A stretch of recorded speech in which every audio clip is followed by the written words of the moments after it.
Welcome to my final video. So the truck is finished. Now I did say I was going to make up the cab and get it fitted, but when I started to film it, it just looked a bit boring, so I didn't bother. So this is the final product. So the cab has been fitted. So let me just quickly show you a couple of bits as we go through. So at the back, fitted the metal latch with the electrics in there. Now I didn't go for the cast and light kit. When I purchased this off eBay, it already came with an LED kit, just basic backlights, front lights. So that's what I've fitted. So let me just quickly show you that. Turn it on. So I've connected it to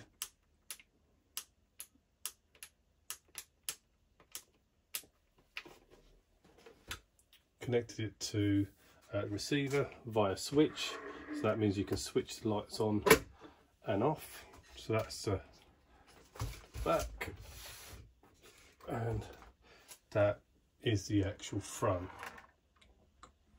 So if you have a look, so front LEDs are on. Made up this plate here, so basically just cut a piece of plastic to the size of that decal, sprayed it satin black, put the decal on, and then glued it to the front grille. This is off one of my old builds. I think this is off a Mercedes truck, but again, as I said, just fitted those on there, and again I think it looks quite nice. From the previous video, I've stuck with the Tamiya wheels, so I just rotate it around like so. It also came with a fire extinguisher box, so I fitted those. I've just used a Sharpie, a thin Sharpie pen, one of those, for the parts on the door and around there. So if you use the real fine one, the ultra fine one, it does go into those gaps without spilling in it everywhere. That's that way. Again with the LED lights. And last time I was going to fit, I didn't manage to fit the rear mud flaps, so I've just done the rear mud cards just there. And again, it's come out quite nice with the orange, and as I said, the anthracite as it's come out. Now I did say this was going to be the last video, and I was going to sell this truck because as I said, I've got quite a lot of trucks sitting here at the moment.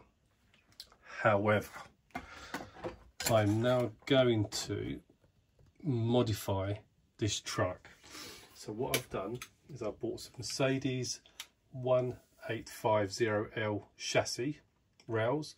So these are slightly longer. So if I place that on there, it's slightly longer. So I'm going to transfer all this on to this chassis to extend it. And then what I'm going to do, I'll move this out of the way.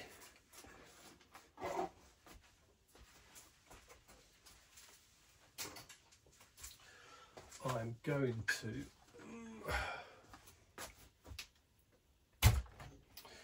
So this is one of my other builds. It's a grand hauler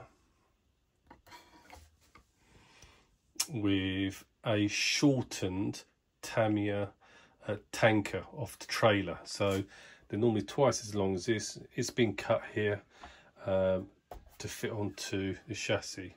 So what I'm going to do is I'm going to take this tanker off. I'm going to convert this one back to the grand hauler, so it becomes like a normal truck. Sell this one, and then what I'm going to do is put the tanker onto the chassis for the Scania to make it like a Euro truck rather than the American one. But as I said, this one here was highly modified with the shortened day cab. It's got the alloy wheels front and back, and it's got the KK stalls rear heavy hauler, chassis brace. And again, if I just turn it around, there you go. That's what it looks like at the back. So that is going to be my next video, to take this off the chassis, convert this back to ground hauler, and then place all this with all the mechanisms stuff, the custom plates etc that I've made here for the chassis, so it fits onto the chassis straight. With this one I had to cut the chassis to shorten it because the ground hauler is a lot longer and it didn't actually sit properly, so with the proportions. Whereas I'm hoping with the Mercedes 1850L chassis rails, with the actual square cab it comes with, it should be the same size. So I've got to probably use the extension chassis off here, place it onto the rear, and that should fit. So that is going to be my next video. So thank you very much for watching these 5 parts. If you liked it, press subscribe. If you've got any comments, let me know please, I appreciate it. So my next video, as I said, is going to be the modifying the Scania, to convert the Scania onto a tanker. Thanks for watching.